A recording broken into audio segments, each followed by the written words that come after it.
further ado, if anyone wasn't here yesterday, I'm Abby Wolf. I'm the executive director of the Hutchins Center, and really, we're just thrilled to be hosting this. I learned so much yesterday, and we'll learn much more today, I'm sure.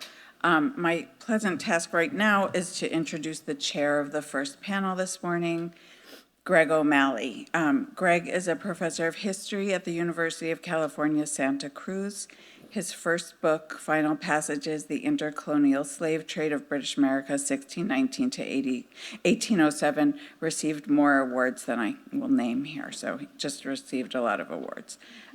He is co-creator with Alex Barucki of the Intra-American Slave Trade Database, which you will hear more about today. His second book, The Escapes of David George, An Odyssey of Slavery and Freedom in the Revolutionary Era, is forthcoming with St. Martin's Press. And I will now turn it over to him. Just one housekeeping note. Again, there are mics set up for you to ask questions, and we'll just keep it running smoothly. So thank you so much.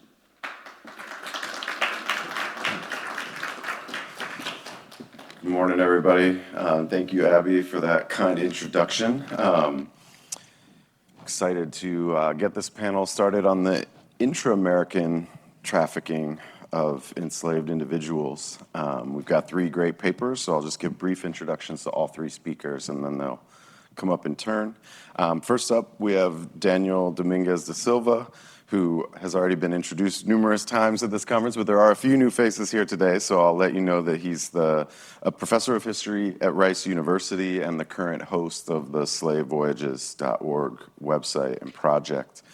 He's also the author of The Atlantic Slave Trade from West Central Africa, 1780 to 1867, published by Cambridge University Press, and the author of many articles.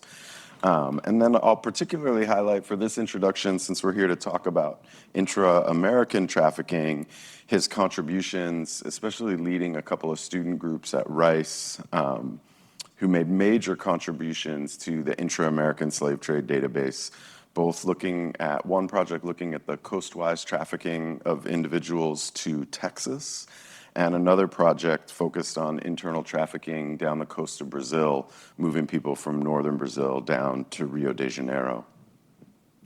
And then second, we'll hear from Gabriel Seghetto, who is a PhD student in the history department at Rice University. He holds a master's in history from the Universidade Estadual de Campinas, where he specialized in race and ethnicity in 18th century Angola. And his master's thesis examined looked at evolving definitions of mulatto and pardo and how those were shaped by shifting political and cultural boundaries between the colonial state and African polities in the region.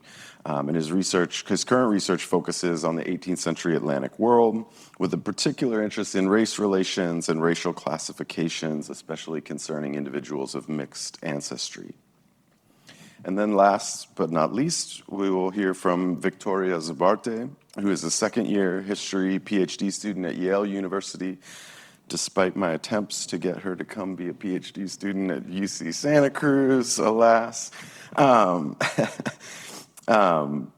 she's focusing on the history of race and slavery throughout the Americas, particularly in the 19th century, and working on a research project right now focused on the history of slavery in Texas from the Spanish period all the way down through the U.S. period and to the secession of Texas from the United States in 1861, looking at court records and WPA narratives of people enslaved in Texas. And that project resonates with work that she did as an undergraduate student at Rice that was part of one of those student groups contributing to the Inter-American Slave Trade Database on the trafficking of enslaved individuals to Texas. So please join me in welcoming Daniel first and the whole panel. Thank you, man. All right, thank you very much, Greg. Thank you very much, everybody, for coming. Good morning. Good morning, Du Bois non-resident fellows, Du Bois medalists. It's great to see you guys here. All right. My presentation is titled The Brazilian Slave Trade to Rio de Janeiro, 1831 to 1887. Right, that's sinking for a moment. Size, evolution, and the geographic distribution. Right, and this is one of the projects that we developed at Rice University when we were hosting the website.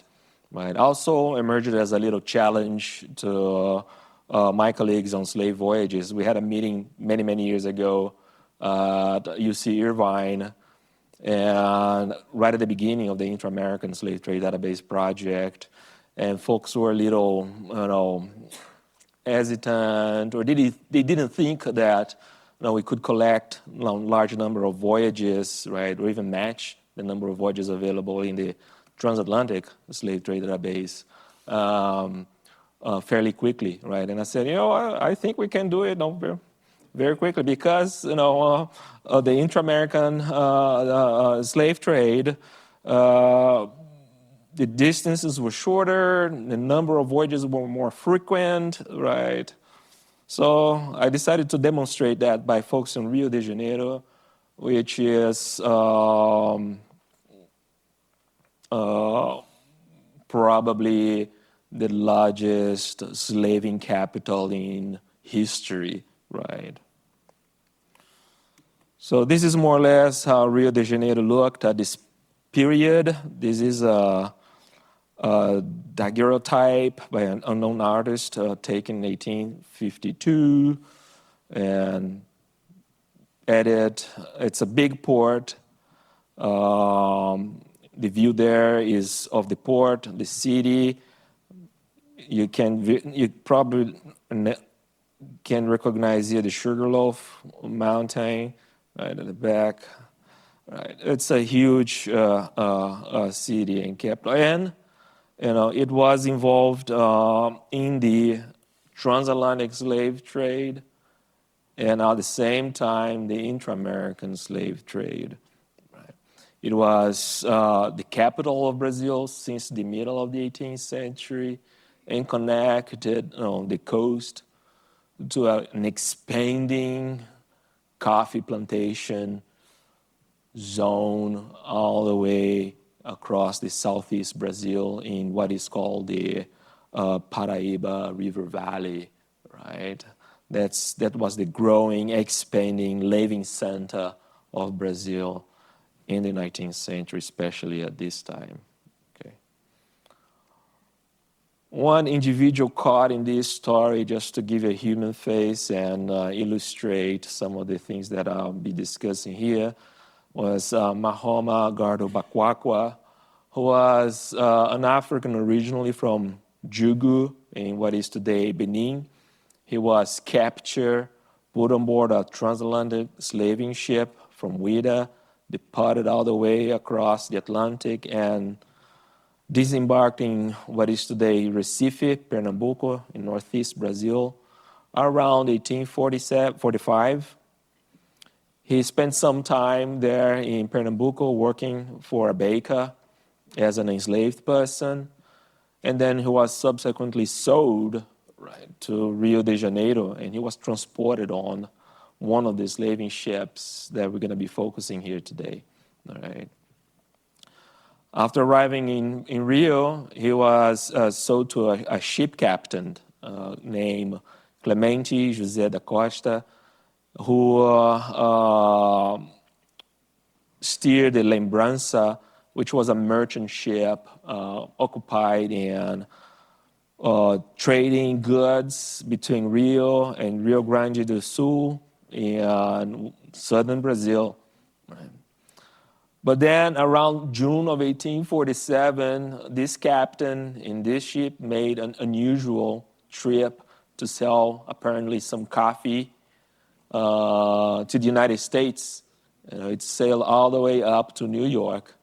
And in the middle of the voyage, Bakwaka, speaking with some passengers, learned about the so-called underground railroad, right? And then he escaped from the ship. We know, thanks to researchers' work, but mainly primary sources produced here in the United States, that he in fact left the ship and connected with a network of abolitionists, right, and escape, slavery, right,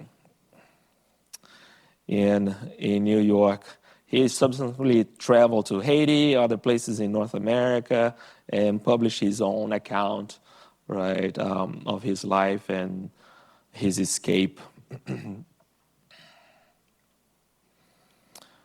Well, I was curious to see if we could find more information about him, but especially about all the people involved in the intra-American slave trade or the internal slave trade in Brazil. So to do that, and to meet the challenge that I proposed myself, to my colleagues, I turned to a fairly well-known source in our historical profession, newspapers.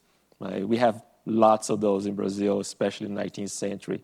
The press was introduced in Brazil in 1808, very late, right? But once it was, it get on very, very quickly, right? So this is an example of the source that I and my team examined for this project. This is the front page of the Diário do Rio de Janeiro, right? The Rio de Janeiro Daily, it was a daily newspaper, right? And we were paying attention especially to one section of the newspaper, which is called Movimento do Porto, or the port movement, right? It often organizes a very long column, the last page of the newspaper, and it's divided in 2 or maybe 4 sections, right? So one section for departures and the other section for arrivals.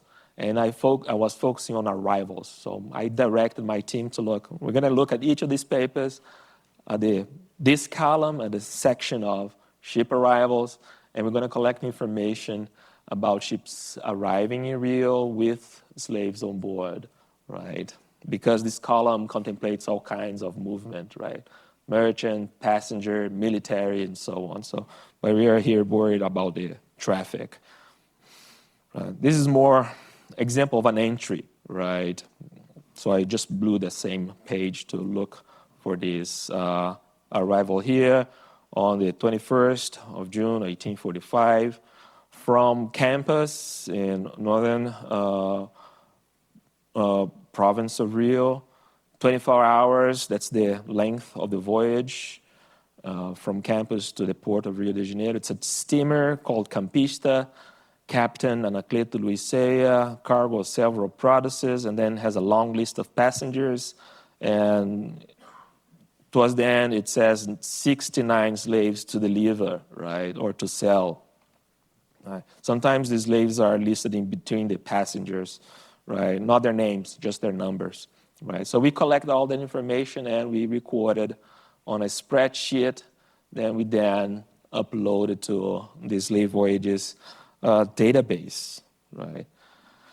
The newspapers is a good source of information for this kind of work in Brazil because, as you can see, especially in Rio de Janeiro, because we have lots of them have survived. So we focused on 2 newspaper series, the Rio de Janeiro Daily, as I mentioned earlier, and the Jornal do Comércio, right, or the commerce newspaper, commerce news, right?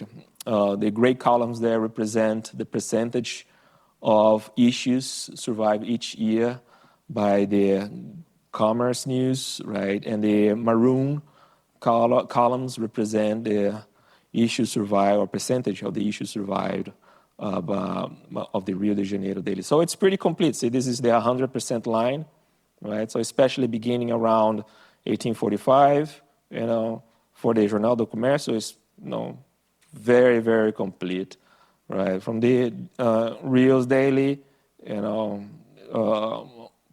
pretty significant gap here of approximately 20-25%, but still very good availability.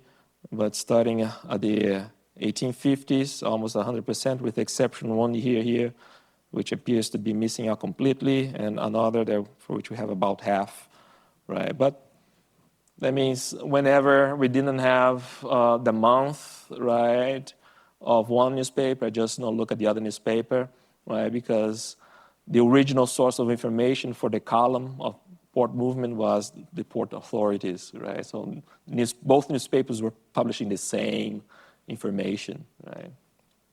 So we could use them interchangeably as a source of information. And this is our findings.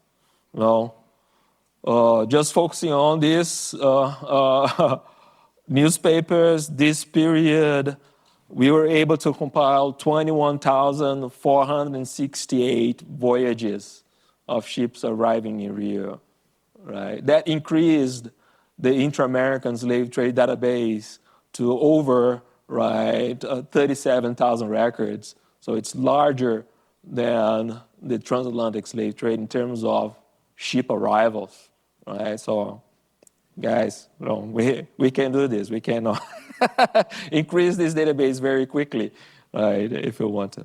Right. Total voyages with data on captives on board, 21,076. That is 98%, right, of the records that I collected provide direct information on the number of slaves arrived.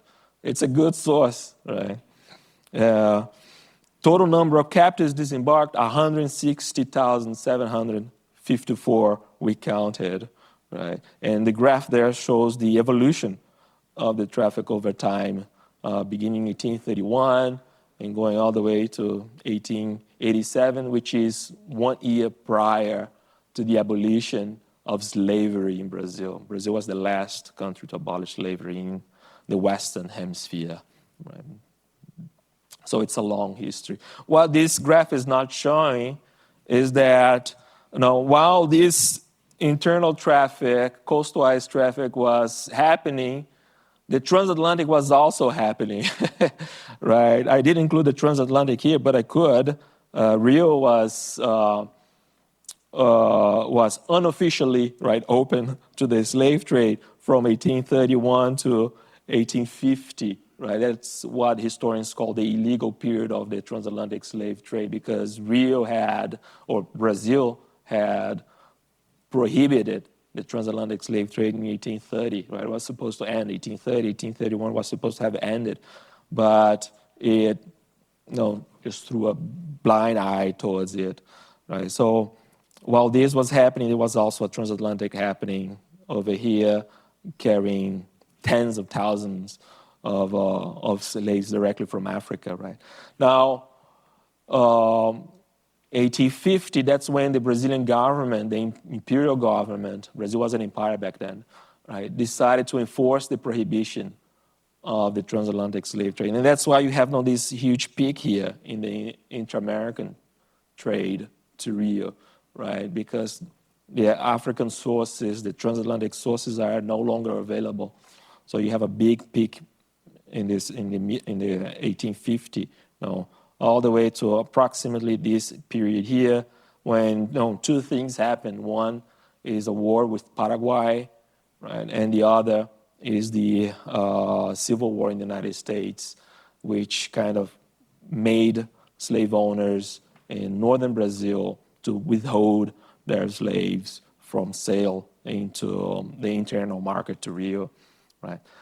So it declines. And then in the 1970s, a huge peak again, because Brazil enacted new law prohibiting, right, or abolishing slavery for newborns, right? It's the free womb law was enacted. That's what we call it. So it expands dramatically, right? Lots of traders bringing enslaved Brazilians, enslaved Africans who had arrived in prior years to Rio, and then distributing them to the coffee plantations in southeast Brazil. The internal traffic declined only at the beginning, late 1870s, beginning of the 1880s, when new legislation was passed, taxing or highly taxing, making it really prohibitive to transport slaves between provinces in Brazil. That's why it declined significantly. Right. This graph here shows the places or ports of origins of the enslaved transported over time, cumulatively, right? Folks were coming from several places, including from the province of Rio de Janeiro, over here, right? But the vast majority were coming from northern Brazil, especially Pará, Maranhão, right? And Northeast Brazil, Pernambuco, and Bahia, there were also traditional sugar producing areas. All folks, all of this information, the historiography kind of knew, right? But they had never been able to show in these graphic terms, right? In maps, animated maps, or graphs like this, linear graphs like this, right? Bakwakwas, no, he lived here. That's the moment of his experience in Brazil. Right? So he didn't catch the really busy time of the intra-American slave trade to Rio. Okay. So going back to him, although we were able to meet several of our goals in this project, the transatlantic voyage, or Bakwakwa's transatlantic voyage to Pernambuco, remains unidentified. Although the database lists 22 voyages between Pernambuco and Rio, right, in the Inter-American database that we compiled for 1847. Bakwakwa's journey on that route also remains, elusive. The Lembrança did arrive in Rio. We don't have a record of the Lembrança leaving Rio, right, to New York, which makes it sound like an illegal trip. But we do have a record of the ship arriving. We were able to find in the newspapers. So it arrived in Rio from New York on October 22nd, 1847, and it's resumed its legal or usual commercial activities with southern Brazilian ports, right? Bakwakwa's whereabouts in Brazil may continue elusive, but others have now greater chances of emerging from the fogs of history. There are lots of historians, researchers now trying to understand better the experiences of enslaved Brazilians in the context of the intra-American slave trade. So they will now be able to connect to our database and find the voyages that are relevant to their research, right, and provide important insights about the experience of the individuals involved in this traffic. Thank you very much for your attention. I'll be happy to take your questions at the end.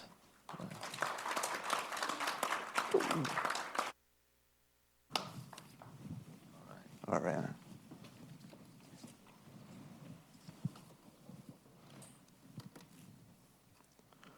Morning, everyone.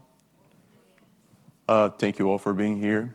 And before I proceed, I just want to extend my gratitude to a few other people. First of all, to the hosts that have planned this beautiful event. And a huge shout out to this man right here. This man has extended his hand to me, and he has opened lots of doors, and I can't be thankful enough. Yeah, expect to hear more about my gratitude in many years to come. Okay, so in my talk, we're going to discuss the internal slave trade to and from Maranhão for the period between 1831 and 1887.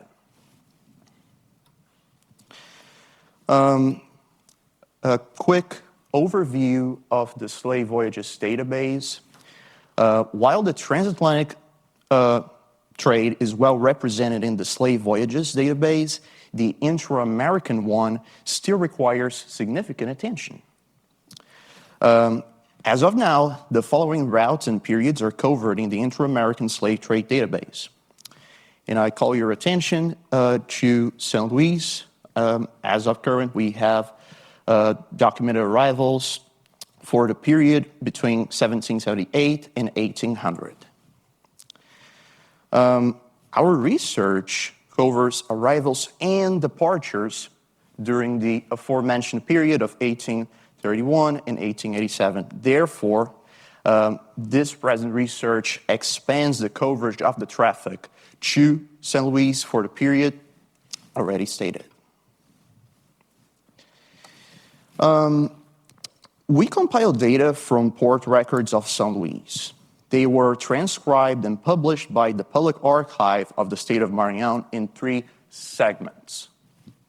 We have 1831 to 1840, 1840 to 1855, and 1856 to 1887. This sample entry shows the most common type of entry in the port records. Now, putting this same entry under the X-ray, we have all the information this entry provides. Right here we have 2 voyages. The first is an arrival, while the second is a departure. Unfortunately, the slide got a little bit misconfigured. You were supposed to see some highlights here, but let me help you out with that.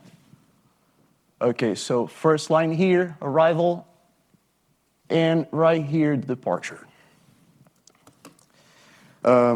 Additionally, we learn about ship names, San Pedro and Boa Viagem.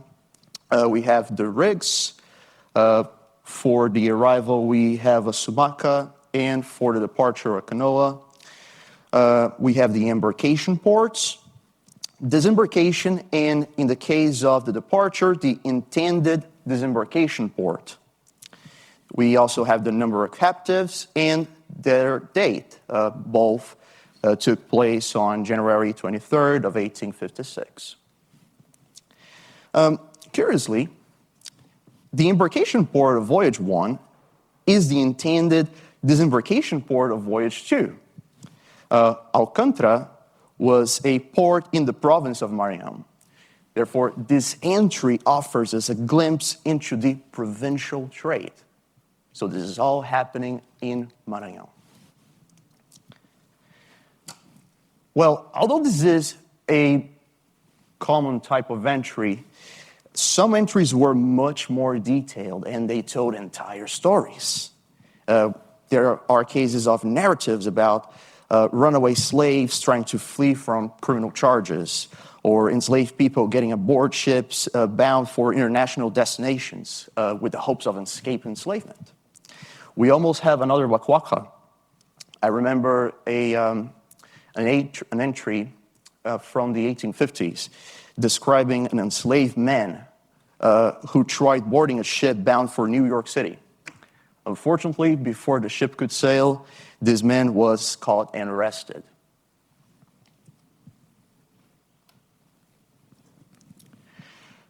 We organized the total voyage records between those with non-captive information and those without it. So that sample entry you guys just saw is represented here in the records with non-captive information. The second type encompasses cases where the information about the ship and voyage are available, but we lack any information of enslaved people aboard. So if you were to look back at this, unknown information would not include the number of slaves on board.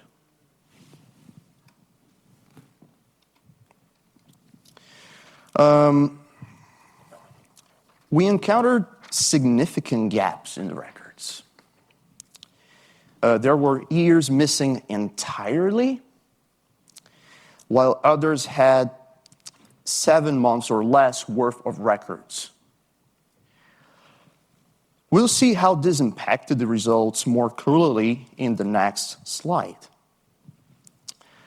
Here, we overlapped our findings for arrivals and departures within the province of Maranhão with arrivals from Africa. Notice how the trade seemingly peaked in the 1840s. Unfortunately, we don't have evidence to explain why that peak occurred. Also, notice that for all dates after 1849, we see the number of arrivals and departures slightly decrease. In some years, like 1865, they are missing entirely. So that is a result of these chronological gaps I just mentioned.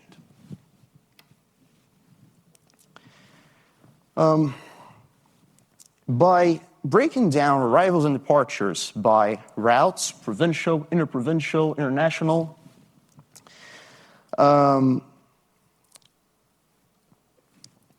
we notice a slightly higher number of departures than arrivals. So here on grand total, arrivals and departures. On the other hand, arrivals were more frequent than departures. Oh, sorry. When we look at the interprovincial context, departures were more likely to happen than arrivals. So as you can see, in the province, it was more frequent to have arrivals, but interprovincially, we have far more departures. So it means that enslaved people were leaving the province rather than coming in. I also should note that unknown in this case means that the entry doesn't specify neither the direction nor the trade route. It was not very frequent, but it caused a lot of confusion while I was compiling the data because it simply stated that the ship name and the number of slaves, but we don't know where it went to or the destination of these people. We now see the geographic distribution of arrivals and departures in Brazil. Notice the overlapping of arrivals and departures in some of these regions. Zooming in on the province of Maranhão, or present-day state of Maranhão, we get a better view of port distribution. In the first slide, within the red ring, we see São Luís. This is what we call the Ilha de São Luís. Well, in fact, it's really a peninsula. And right here we have Alcântara, the same port city that we saw in the sample entry.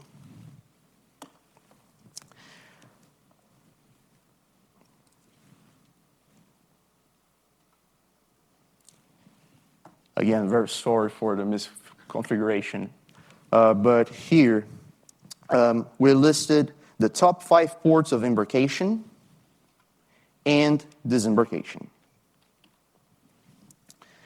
As I mentioned before, Alcântara was an important port, ranking first among the key ports of embarkation.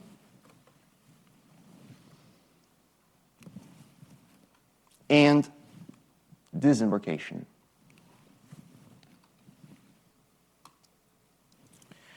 Another highlight is the province of Pará.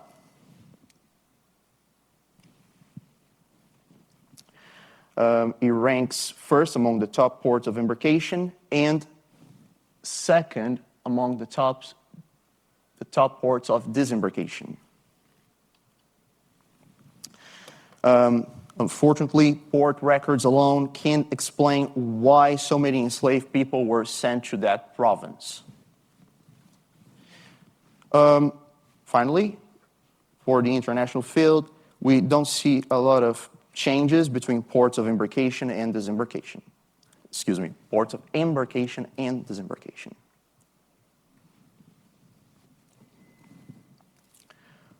Finally, we can take a look at some of the notable shipwrecks used mostly in the provincial trade.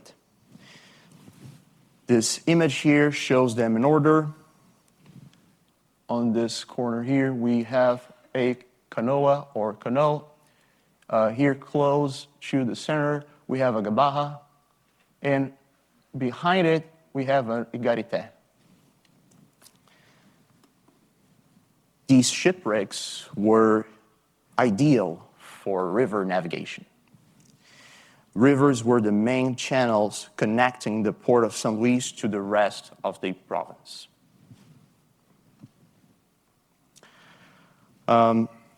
After this quick overview of the interprovincial trade, we can close with a few final remarks. The slave trade to and from São Luís lasted long after the 1850 abolition of the transatlantic slave trade to Brazil. It was characterized by a high volume of people, of enslaved people, leaving and arriving in São Luís.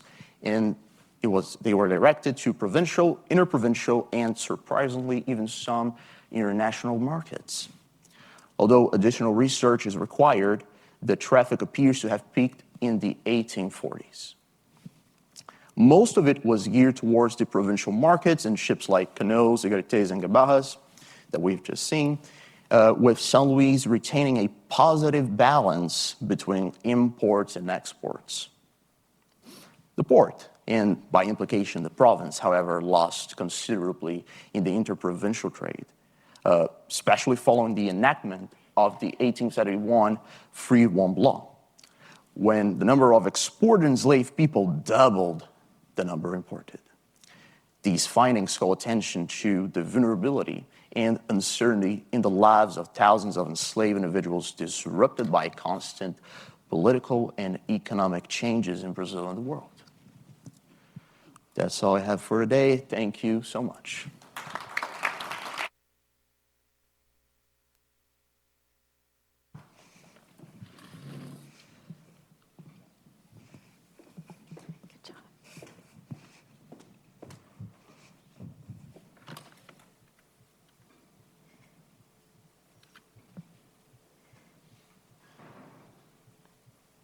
All right. Hello, everyone.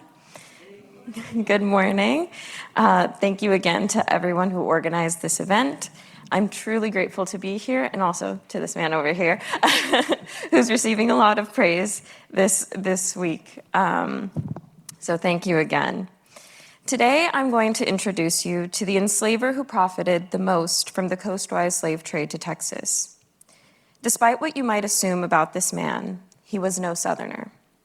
His name was Charles Morgan, a merchant from Connecticut who established prosperous shipping lines from New York to the U.S. South in the 1830s. As his wealth increased, Morgan initiated international shipping routes and introduced the steamship to the Gulf of Mexico. His investment in steam-powered engines connected the newly independent Republic of Texas with the rest of the Gulf in the late 1830s. This success helped Morgan become a shipping and railroad magnate who competed with the likes of Cornelius Vanderbilt. Thus, after Texas's independence from Mexico, the coastwise slave trade to the region became tied to the designs of merchants like Morgan, who largely managed the traffic from New York. By the time that the coastwise trade accelerated in the 1840s, Morgan owned the region's most prosperous shipping line, which dominated the waterborne traffic to Texas through 1860. This paper presents the results of a research project undertaken while I was an undergraduate at Rice University to reconstitute the coastwise traffic to Texas on the SlaveVoyages website. Now in graduate school, I've updated this project using the current data available on the SlaveVoyages website and have shifted the focus toward the logistics of shipping to Texas and the man who facilitated the traffic. The SlaveVoyages survey recovered information on over 1,100 voyages, carrying over 15,400 enslaved people to Texas between 1827 and 1860. The voyages transported enslaved people along with free passengers, goods, and even the U.S. mail. Morgan supplied the ships and, along with his agents, profited from the transportation of over 80% of all enslaved people who underwent a forced coastal migration to Texas. The main sources of information for this project are the slave manifests from the ports of New Orleans, Mobile, and Savannah, with New Orleans supplying by far the most enslaved captives to Texas. These records were created for shipping companies to abide by the Slave Trade Act of 1808, which you can see here, which outlawed the importation of enslaved people from foreign nations, but preserved the domestic traffic along the U.S. coast. Since no inward manifests or records documenting arrivals at U.S. ports have been located at present, this project employed over 3,000 outward manifests from New Orleans, Mobile, and Savannah that were issued upon departure from these ports. The SlaveVoyages research team that I joined at Rice, as well as the cohorts that came after us, used these documents to include information about Texas in the Inter-American Slave Trade Database and the People of the Atlantic Slave Trade or PAST database on the SlaveVoyages website. The The Slave Voyages survey gathered information from these manifests, such as the place of embarkation, intended place of disembarkation of the captives, their names, ages, sex, stature, and race as described by enslavers. We also recorded the names of enslavers and shippers and their ship's details, all of which you can see here. This paper employs the data gathered from these manifests and analyzes various articles and advertisements from Texas newspapers to document references to ships, voyages, and vessel owners. These ads emphasize the commercial nature of the coastwise traffic to Texas and the commonplace cruelty that allowed this borderland to grow into a U.S. slave state. The Texas economy, shipping industry, and the institution of slavery itself only expanded with the integral participation of Northern merchants, particularly Charles Morgan. But first, let's learn a bit more about the logistics of shipping in the coastwise slave trade to Texas. Based on the surviving manifest data gathered by the Slave Voyages survey, close to 200 ships and roughly the same number of captains were involved in transporting the over 15,400 enslaved people to Texas throughout the coastwise trade's duration. These relatively few ships made increasingly speedy voyages that allowed them to transport such large quantities of enslaved captives. The coastwise slave trade was part of daily commerce in Texas and throughout the Gulf Coast, meaning that ships involved in this traffic were not necessarily specialized or particularly outfitted for transporting enslaved people as their transatlantic counterparts had been. People in Texas learned about the scheduled arrivals and departures of ships, as well as their captains, through local newspapers. These dependably scheduled shipping lines were used more often and made more money than ships that did not belong to a line because of their reliability. The liners' dependability consequently increased the wealth of the merchants who owned them. For example, a vessel that belonged to Morgan's shipping line and appeared frequently in the manifests was the steamer Columbia that you can see here. An advertisement in Houston's The Morning Star newspaper described to the local public in July of 1840 the merits and some of the characteristics of the, quote, superior and low-pressure steamship Columbia, Henry Wendell Master, 425 tons, coppered and copper-fastened, end quote. According to the advertisement, Captain Wendell commanded the ship, which, quote, carries all her cargo under deck and offers greater inducements to shippers than any other vessel in the trade, end quote. During this period, a ship like the Columbia would have been transporting raw materials, manufactured goods, as well as enslaved people to and from Texas's coast. Here you can see a variety of sundries, butter and lard, raisins, flour, sugar, and all of these came from just one newspaper on 2 of Morgan's ships. The same advertisement later mentions the key to the merchant's success in the coastwise trade, the shipping schedules. In 1840 and for years to come, the Columbia was, quote, set to leave New Orleans on the 1st and 15th and Galveston on the 8th and 22nd each month, and will under no consideration be withdrawn from the trade during the summer season, end quote. This shipping line maintained its schedule so precisely that even the hurricanes and frequent yellow fever epidemics that plagued the Gulf Coast during the summer did not deter merchants and captains from transporting goods and enslaved people to Texas. By 1854, the Galveston Weekly News reported that the passage from New Orleans to the Texas port city took a mere 33 hours, making voyages to and from the region even more efficient. In this report, you can see how often Morgan's ships, boxed in red, arrived and departed from a Texas port in 1 month. To maximize their profits, merchants advertised their services to people in Texas who felt assured by the promises of regular, speedy voyages to these coastal regions. Despite having collected data about the ships involved in the coastwise traffic to Texas, as well as their rig types, tonnages, and captains, the manifests lacked information about ship owners. The Slave Voyages cohort that worked on collecting data after I graduated analyzed local newspapers and commercial bulletins, such as the Price, Current, and Shipping List published in New Orleans, to learn about ship owners, the duration of voyages, and more. Additionally, I cross-referenced the material gathered from the manifests with studies of merchants who conducted business in the area. Following this line of research, I noticed that the rise of the steamship in the coastwise traffic in 1838 corresponded with the increase in the number of enslaved people transported to the Texas coast. as you can see in this graph. Steamships were much larger rigs than the schooners of the earliest era of the coastwise traffic and sported steam-powered engines that allowed the ships to carry more cargo and make faster trips throughout the Gulf. So who introduced the steamship to the coastwise slave trade to Texas? It was the same man who brought the steamship to the Gulf of Mexico, Charles Morgan. With critical help from James P. Bowman's extensively researched book called Charles Morgan and the Development of Southern Transportation, I found that 500 of the 1,111 coastwise voyages to Texas were undertaken by vessels that were owned by two companies: Harrison Morgan from 1847 to 1856, and Harris Morgan & Co. from 1856 to 1858.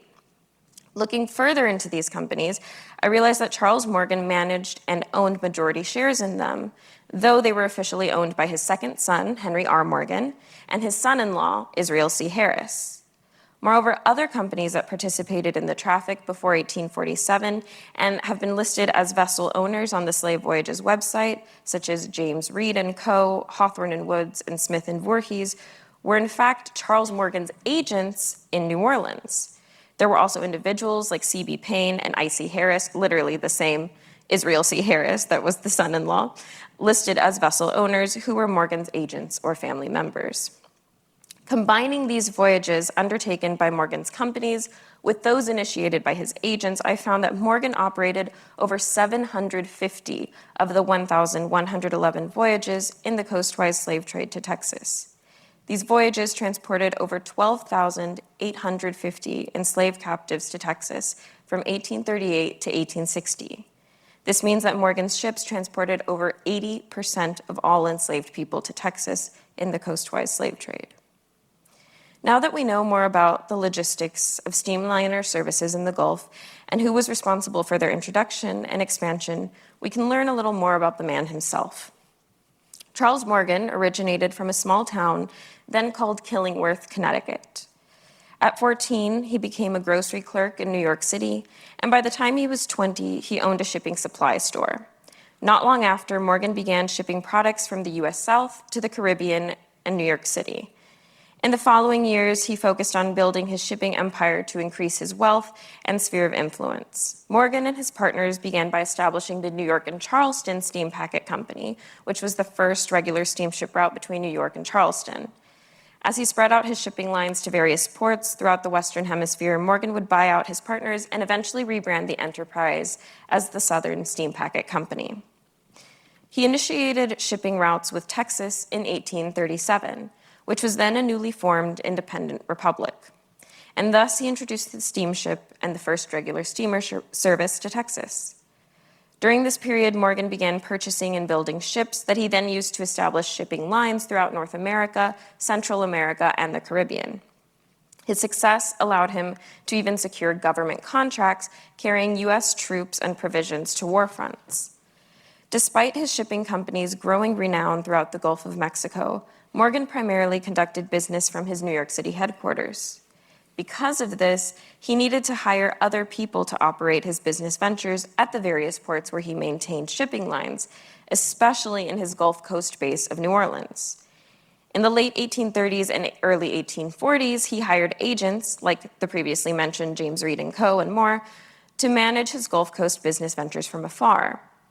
By 1847, 2 years after Texas became a U.S. state, he had amassed enough wealth to create the Harrison Morgan Company, allowing him to rely upon family members to fill key managerial positions.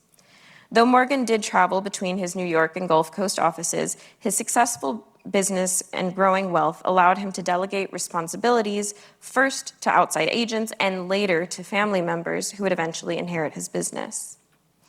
As previously mentioned, Morgan's ships transported over 80% of enslaved captives to the Texas coast. He knew that establishing liner services would benefit his business and make his ships and their schedules trustworthy for businessmen and enslavers, as well as migrants to the region. The Morgan Line's dependability and financial success allowed Morgan to secure U.S. mail contracts. Some of the ships that most often appeared in the manifests as vessels that carried enslaved people were those that Morgan's company advertised as part of the U.S. mail line. the Charles Morgan, Perseverance, Mexico, and Louisiana were just a few of the steamships that, quote, have been built with great care and cost, especially for this trade, that is, transporting U.S. mail, have splendid accommodations for passengers, and for speed and safety are unsurpassed. Although advertisements like these focus on transporting mail, other newspaper notices like this one mentioned the transportation of 15 enslaved people on Morgan's ships. These people were likely enslaved because the laws of the Republican state of Texas did not allow free Black people to live in the region. According to Bowman, the staples that the liner services between New Orleans and Texas carried were, quote, passengers, emigrants' effects, mail, provisions, military stores, and package freight. But he curiously never mentions the enslaved people who were also on these ships. According to the SlaveVoyages website, just over 100 enslaved people passed away during their coastwise voyages to Texas. Though these deaths constituted less than 1% of the captives in this traffic, no life can ever be considered negligible. The documented deaths begin to occur in the 1840s as the Morgan Line and the increasingly speedy steamers became the most prominent form of coastwise transportation. The people who died on the ships might have already been unwell upon boarding, but crowded conditions on the vessels could have also exacerbated their illnesses. Though the writers of this newspaper article from 1854 believe that enslavers, rather than Harrison Morgan, are to blame for the cramped condition on the line's ships, we see evidence of crowding in the steerage. We can observe that Texans noticed the increase in imports of enslaved people through the coastwise traffic during this time. And I also want to highlight this contradictory phrase, their property is crowded on to discomfort. The enslaved people experiencing this discomfort were traveling in the steerage, which was typically the lowest category of passenger accommodations on vessels at the time.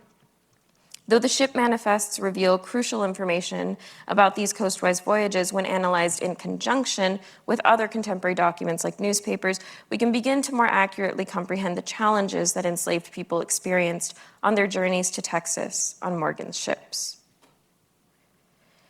Though Bowman mentions that Morgan was, quote, a more than casual slaveholder, end quote, this is the first study that discusses Morgan's crucial role in facilitating the growth of slavery in Texas through his shipping lines.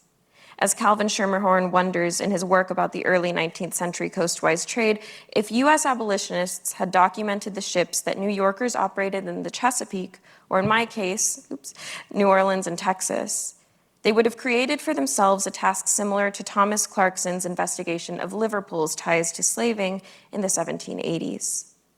We can now work toward a more comprehensive understanding of Northern merchants' crucial role in perpetuating the institution of slavery in the U.S. South and beyond.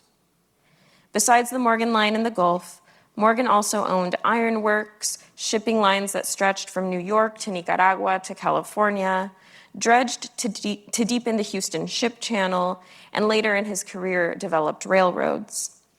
His career culminated with the establishment of Morgan's Louisiana and Texas Railroad and Steamship Company, quite a mouthful, which consolidated his assets and business ventures for a smoother division of his estate after his death in 1878. By the time he died, Bowman estimates that Morgan owned the most steamships out of any individual in the United States. But before he died, Morgan was concerned with fabricating his legacy. In the late 1860s, he purchased a plot of land in his hometown of Killingworth, now known as Clinton, Connecticut, to build a school and finance the education of the local children.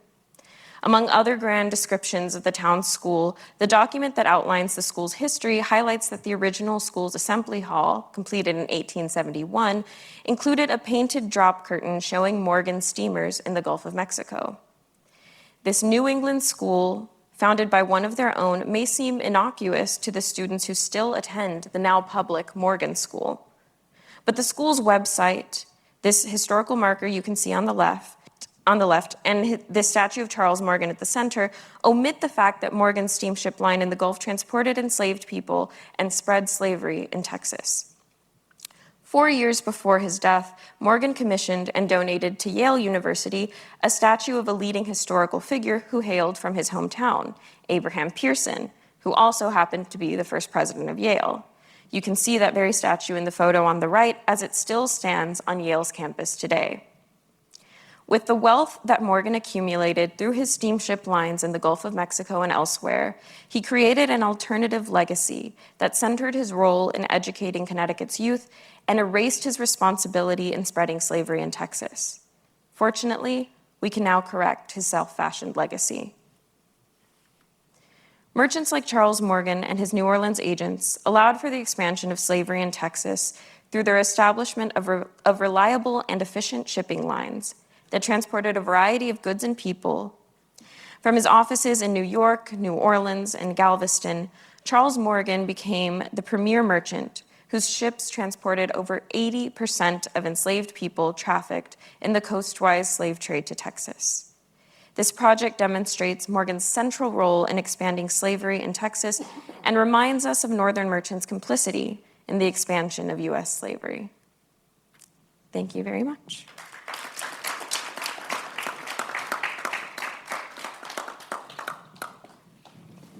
Lots of time for questions. For those who weren't here yesterday, we ask you to use the microphones, even if you speak loudly, since the session's being recorded. That way your questions will be captured. Alex. Yeah, okay. This is working. This is great. Thank you very much, guys, Daniel, Gabriel, Victoria. This was great presentations. I have a couple of questions, one for Daniel, another for Victoria. Daniel, I was betting on you on finding more intra-American slave voyages based on Brazil and, of course, Rio de Janeiro.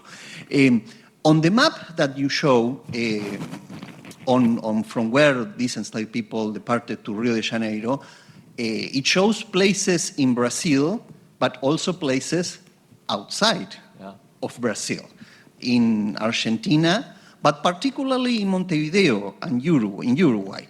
And when you place, as you did very well chronologically, those departures, it shows in the case of Montevideo, particularly departures in the 1860s, which is the time of the Paraguayan War, or the Triple Alliance War of Brazil, Argentina, and Uruguay against Paraguay. Those departures from Montevideo to Brazil may mean two things. One, enslaved people being shipped from Uruguay, where slavery was abolished 2 decades before in the 1840s, to Brazil.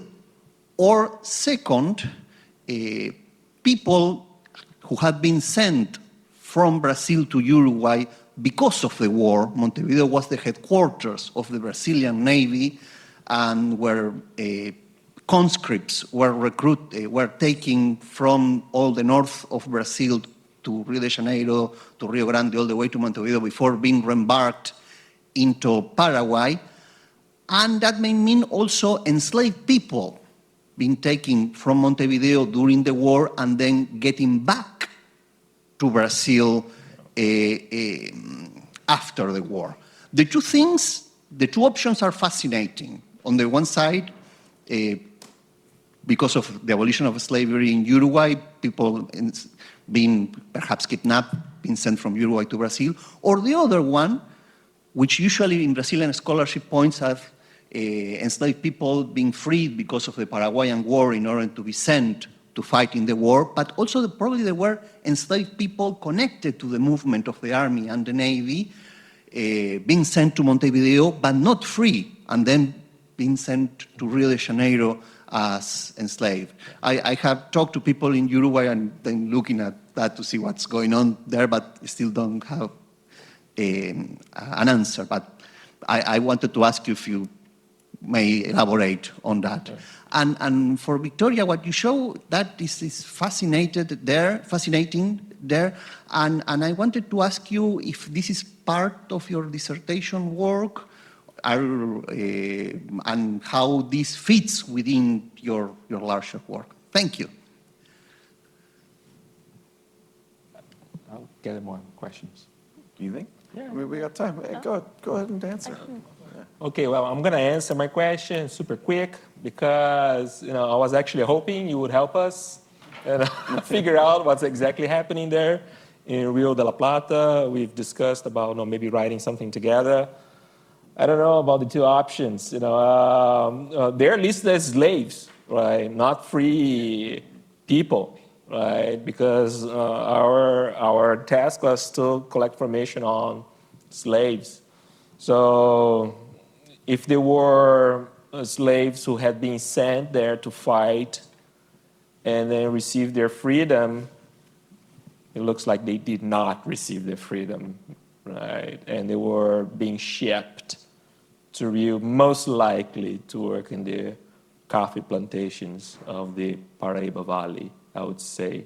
And I think that might have the coffee economy in the Paraíba Valley might have contributed to the depletion number of black people in the Rio de la Plata province over the years. But those are only hypotheses that we still have to properly document. Yeah, there are no like denunciations of enslaved people sent from Montevideo to Rio de Janeiro in the 1860s, as they are like in the 1840s, on the early 1850s, but nothing on the press or the police document. Is something to look at the ship records, but they're in Montevideo. Exactly. I'm hoping to engage the folks of the Rio de la Plata workshop, right, in that discussion. See. Thank you.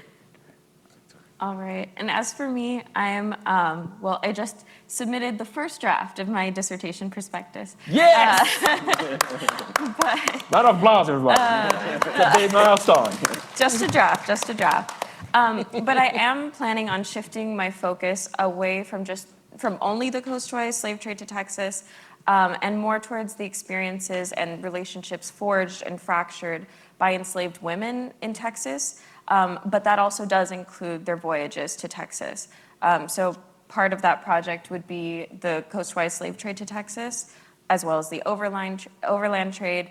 And then a little bit later in the period, I'm thinking of extending the period through the U.S. Civil War and the enslaved people who were brought from other Deep South states to Texas as the Union Army was advancing, as like a second forced migration during that period.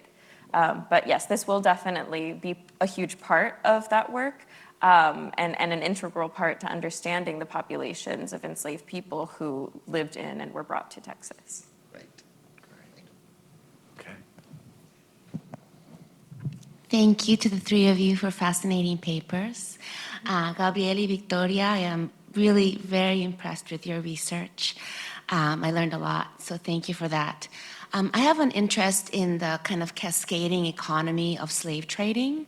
And both of you, in your own ways, brought up the issue of shipping in terms of the actual ships, the actual vessels. And I'm wondering if you could comment on, in both of your cases, what information you have about the people who made the ships, made the vessels, like what that connection, like where were the steamships built? Were there enslaved people who were making those steamships? And in your case, I mean, these canoas were the people who were canoeing, bringing their own vessels, making them. I think that's kind of like the surrounding of the slave trade in terms of just thinking about the physicality of the vessels. Okay, food first. Well, thank you so much for the question. The port records alone, they don't reveal who built the ships. Although we do have information on the people who own the ships, and sometimes the captains. In case of smaller shipwrecks like canoas or canoes, there were many instances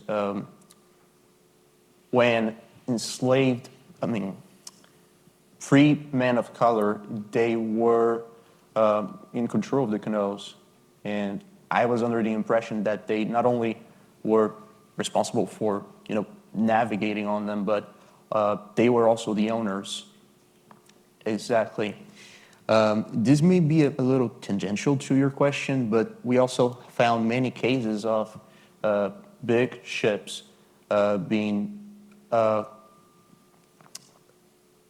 controlled or put in charge of, let me rephrase, there are many big ships where you have enslaved men at the helm as captains. Yes. That is fascinating. In the case of the steamships in the US, a lot of them were built in New England, especially for the Morgan Line. And if anyone wants to learn more information about shipping in the Gulf Coast, this is James P. Bowman's book, which does not include much about Charles Morgan and as being an enslaver, but it does include a lot of great just archival work that he did. So more about shipping, this book for sure. But a lot of his ships were built in New England. He did own ironworks, so that also was part of, he was kind of creating a monopoly, as you could see by the last company that he made. And so there is evidence of that. He did also start building steamships in New Orleans, but this was after the US Civil War. So we don't know, maybe there was actually like convict labor and like who were involved in building the ships. And then another part of this research project, this very long research project that I'm very thankful to be a part of, was that we might have also found evidence of enslaved sailors on these ships, because they were like the same people who were like the same age, had the same names, and were being transported, and you could see it on these manifests arriving in Texas multiple times. And it seems like, and since we even have like their heights, for example, it seems like they might have been the same exact people, and they had to be reported on the manifests as well. So that's also just going to show that there is enslaved labor on these ships in the Gulf Coast. I feel a little bit like Hercule Poirot. This is a panel that has stimulated the little racers. And two sort of issues come up for me. The first of this is the question of maritime technology. And so Daniel and Gabriel, I'd love to know more about the extent to which we're talking about the use of steamships. You alluded to it, Daniel. And I mean, Victoria, your exposition, right, speaks to this. And I guess it raises larger questions about the extent to which, for example, the introduction of advanced transportation technology, right, may very well have been part of a rational decision to move people. And the reason I ask this, of course, is that I believe worldwide at the end of the 19th century, still 50% of all shipping was basically sail. And so this, I think, brings up, that issue. An associated one brings us back to context. You mentioned, right, that these patterns are influenced by political decisions. But of course, when we think about American history, we know that the movement of lots of people from what Ira Berlin would characterize as sort of the Chesapeake, right down into the Deep South, was associated with the opening of new economic frontiers, and of course, especially the development of the cotton industry. So I'm wondering, in all three cases, is this associated in some way with, for example, either the opening of new economic frontiers? Is this associated, for example, in some way with major demographic changes? I mean, you've mentioned yellow fever epidemics, because people don't move, right, slaves for no other reason. And that brings up the question, too, about, is it possible, and this may be asking for the sun, the moon, and the stars, to come up with any sense of the financial dimensions of this activity? I mean, are we talking here, for example, in the case of Brazil, about people who happen to be transferring slaves from one plantation to another property that they own? Or is this, in fact, part and parcel of a commerce, right, in which we're talking about the sale of human chattel labor. Thank you. Thank you. Thank you for that question, Richard, for those questions. Yeah, well, in the case of Rio, there are several things happening. I think the case of São Luís here does a better example to show the complexity and how many things were happening at the same time, right? Because you have the provincial trade, right? You have the interprovincial trade, and then sometimes you have some international arrivals and departures happening at the same time. So the technology used to ferry all these people were very diverse and varied, right? In the case of São Luís here that Gabriel showed in that last image, I mean, those were pretty rudimentary, vessels, right? Probably it was made locally. Maybe the captains were the same people that made the ships, right? But at the same time, and they were sailing mostly, in the province or neighboring provinces, right? But at the same time that that's happening, you have sailing vessels, right? Common even in the transatlantic slave trade, and steamers, right? You had a steam line, just like in the case of Texas, ships leaving Rio and sailing along the Brazilian coast all the way to the mouth of the Amazon River, right, where they were transporting goods and people, including enslaved people, and then returning, right? Some of the voyages that he flagged as arriving or departing from São Luís, they are already in the SlaveVoyages database as arriving in Rio de Janeiro, right? So we're going to have to be very careful about adding this information to the database. We're going to have to do a work of pairing, matching them up before we upload this information properly, right? So that was happening. It was very complex. Opening commerce, I mean, yes, it's a period of great transformation in Brazil. You have the coffee plantations emerging in the Paraíba Valley. That's a new frontier. It's expanding very quickly, right? You have, in Brazilian historians, they talk about a civilization, right? Yeah, along the Paraíba Valley, you have huge plantations, mansions, immense fortune, right there. Now, it's visible today. There's an atlas indicating these places. You can export that later, right? And of course, demographic changes. Huge population growth there. The decline of population in Maranhão, especially in the 1870s, right?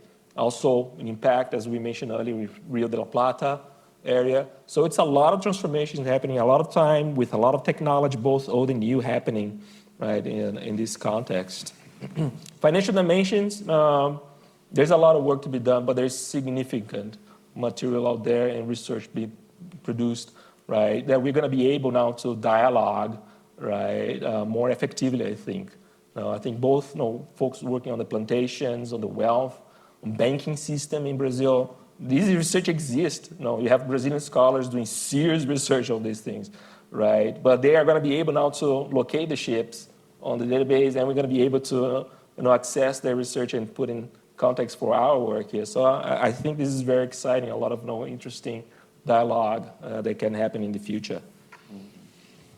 I just want to compliment, I mean, he covered a lot of ground, so there's very few information to add, but many entries, they mention the owners and the people who bought enslaved people. So there is a sense that there was some kind of commerce of people going on and not necessarily directed at plantations. For example, many entries, they mention slaves being ferried from some other place in Brazil, sometimes from Southeast Brazil to Maranhão. And the entry mentions, such and such. Some cases they address slaves by name. Such and such to be delivered to such and such. Attorney, doctor. And although I only have their names, the names of both the enslaved and the purchasers and the buyers and owners, I had the sense that they were interested in acquiring slaves so they could either employ them in their households or eventually sell them off to larger plantations. and about ships, steamships. There were lots of them, especially in the 1870s, 1880s. And I would often see them shipping people from Maranhão to Rio de Janeiro. And these were the worst cases because there were like 70 people, 80 people. Should we go to the other microphone? Hello, can you hear me? Hi, my name is Miss Brown. I'm studying to become a social studies teacher in high school and live in Hartford, Connecticut. I brought my partner with me. He drove all the way up here 90 miles per hour, but it's okay. Sorry, babes. Okay, on to serious question here. This is all great. I'm learning a lot, which I kind of knew, but I'm learning more in depth here. My question is to the panel, what is the ultimate objective of the database? Many African Americans remain disconnected from their third and fourth and fifth generation. Are there any initiatives in place to help reunite lost African American lineage and foster the restoration of family ties because of this big database? Okay, now we know who was on the ships, how many enslaved people are on there, but there's still a disconnect. I mean, people from Texas, we just had celebrate a holiday, Juneteenth, a couple of years ago. We're working towards that, but is there any initiatives in place to bring these families together? Thank you. Yeah, so when I worked with Dr. Domingues at Rice, we actually presented to the Houston chapter of the African American Historical and Genealogical Society, just the work that we had done so far. So a lot of the important work has to be community engagement, obviously. But with the specific manifests that we used that were, legal records, they did actually have the names of enslaved people during particular years and where they arrived. So that information, along with information about like captains and shippers, is included in the People of the Atlantic Slave Trade database that's part of the SlaveVoyages website. So we still have more work to do to actually truly help with genealogical work, I have to say. But there are steps that we're taking, and hopefully if someone might know how old one of their ancestors might have been in a certain year, they could possibly find that on the past or People of the Atlantic Slave Trade database. So including names is very important where we can find them.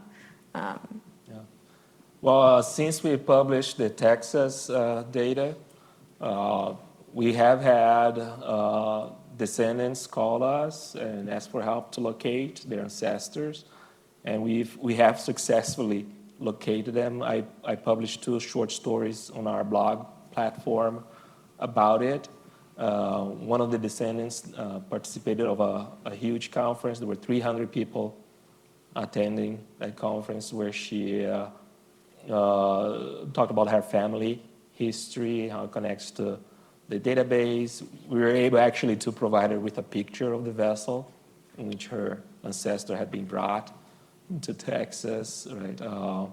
So those things are happening now more frequently because we're making the names available as well whenever they are available, right, on the database.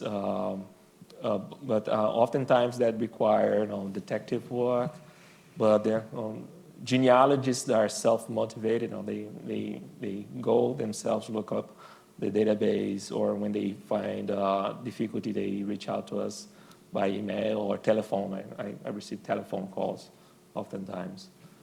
So those things are happening.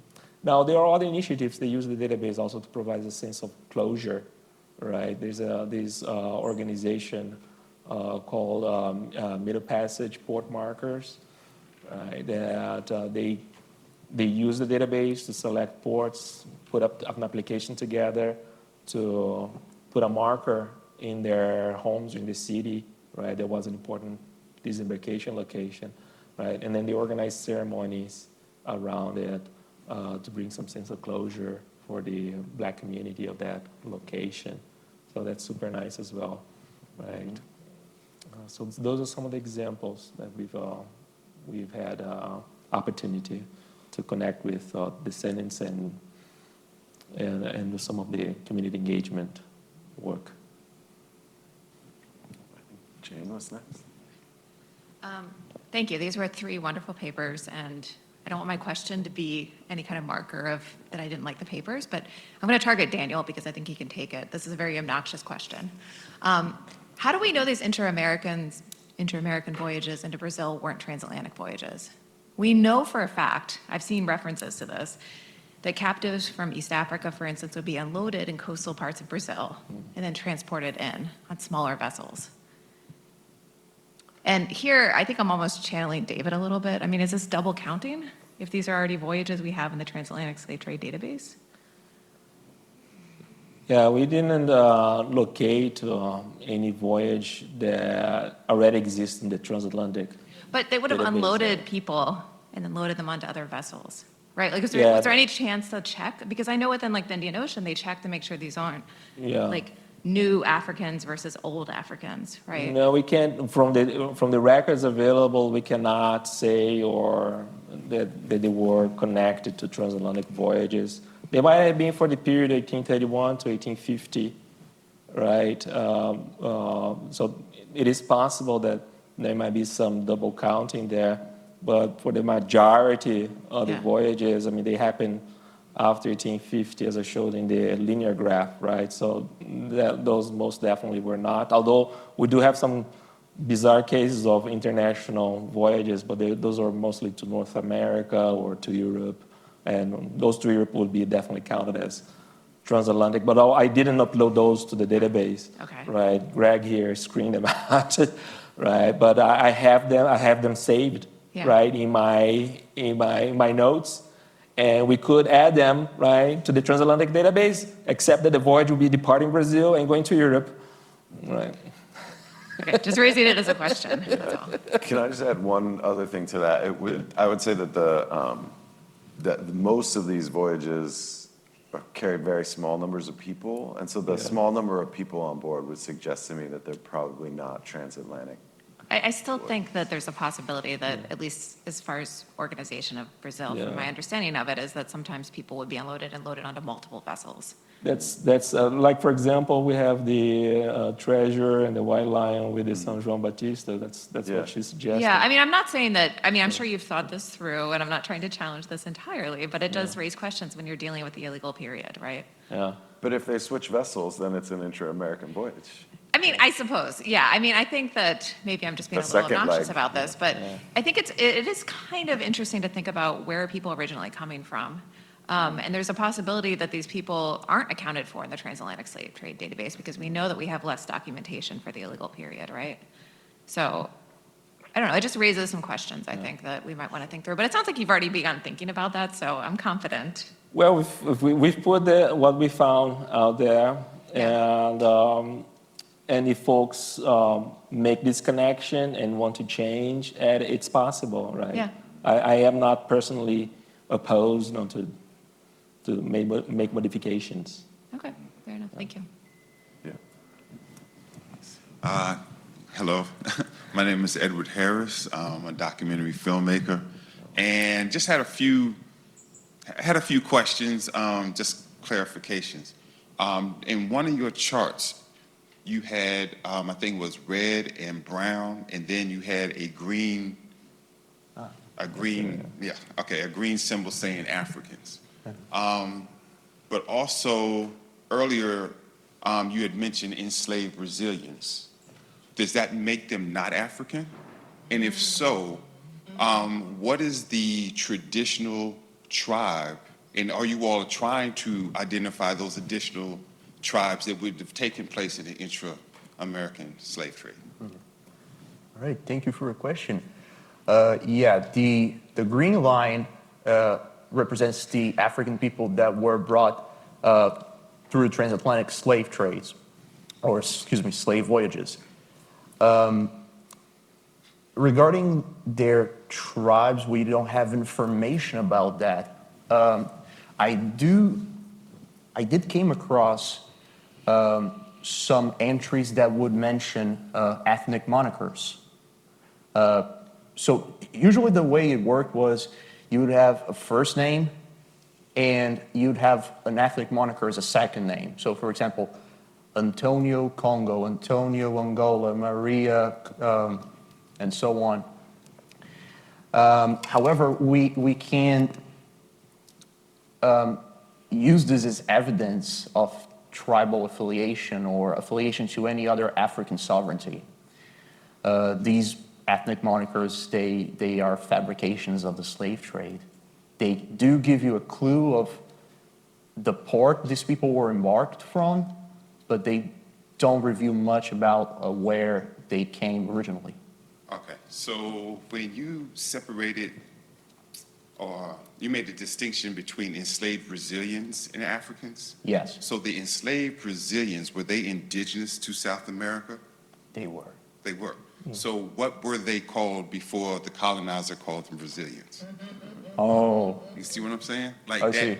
that, because there's a lot going on, especially like when you talk about intra-American slavery, you got the Choctaw, you got the Wampanoag, you got a lot of different tribes that get lost in, that was the whole idea of the paper genocide. You get lost in the shuffle of the paperwork. So what I was wondering was, during your research, is there an effort to find out, like, or these people were Yamasee out of North Carolina and they ended up in Brazil? Or were they Chickasaw? Or were they from the Mississippian culture? Like, what were their affiliations, or what would they call themselves before the colonizer gave them names? Oh, I'm sorry. When you said indigenous, I thought you were referring to the idea of people who were born in the region, not necessarily people from indigenous nations. Okay. This time, slavery was racialized, and it associated blackness with the condition of enslaved. So the Brazilians I encountered, they were mostly people of African descent. Okay. I did find one single case of an indigenous woman who was enslaved, but there was a single case. And I do know she was indigenous because the record said one indigenous woman aboard the ship, and she was sold to such and such. Okay. But all other cases, they are Afro-Brazilians. They're Afro-Brazilian. Okay. All right. Thank you. Sure. Great work. Great work. Thanks. Please, I think we have time for one last question. I thought so. My name is Mohammed Khalifa, and I thank the panelists for such impressive, informative, actually, presentation. But I am coming from different angles. I'm a linguist and a language teacher, so nobody mentioned the origination of those slaves, what language they speak, how the trader dealt with them. Brazil was a hub point, and definitely there were a lot of, slave traders, and we didn't hear about them. We only hear the record of how many people, the titles, and all. But those traders, and when they were freed, when the slaves were freed, did they form any kind of resistance, or does it really affect them? Because this is a big business. We're talking about thousands of slaves were sold or transferred to other area. I would love to hear from any of you to elaborate with this.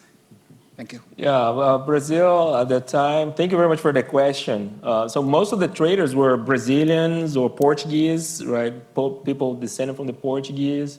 So the commerce was run in Portuguese language, right? And the enslaved were, quote unquote, taught that language as well. Bakwakwa, in his memoir, talks about it. He even says some of the words he learned while in captivity in Brazil in the Portuguese language. But the enslaved themselves, they spoke a multiplicity of languages because the transatlantic slave trade lasted until the 1850s, right? And folks there organizing communities, they spoke their languages, right, or dialects. So it was a babel, right, of languages. They had languages from all over West Africa, all the way to East Africa. So it was a polyphonic, right, polylinguistic society, if you will. Do you have anything to add? No. Excuse me? Yeah. I'm kind of limited on my ability to walk. Sure. Just two basic questions. One was the statistic of departure and arrival. I didn't kind of grasp the issue of departures in the study. What is that telling you? Arrivals, it's kind of obvious. Departures, that statistic, I didn't understand what the impact was on your study, what it meant, departing, what's departing? Yeah, my study was only arrivals, but his mine included departures too. So the research was centered around this province in Brazil called Maranhão. So the arrivals, they counted for both the people who were arriving into the province, and departures were for the people who were leaving that province, and they were often destined to other provinces in Brazil, and in some cases to international destinations. And so we counted both arrivals and departures to have a sense of the total of people that were leaving that province, because Maranhão was connected to the interprovincial trade and the international slave trade.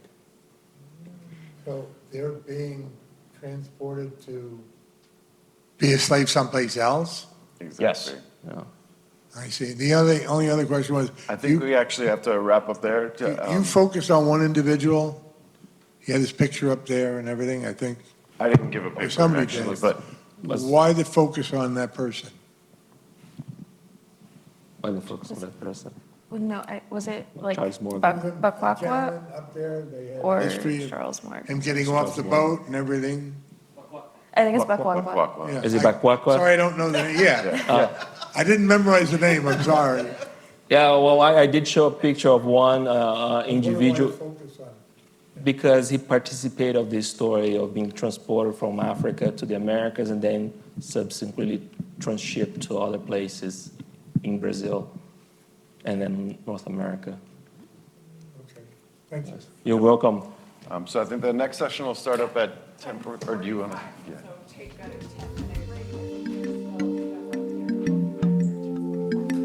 Thank you.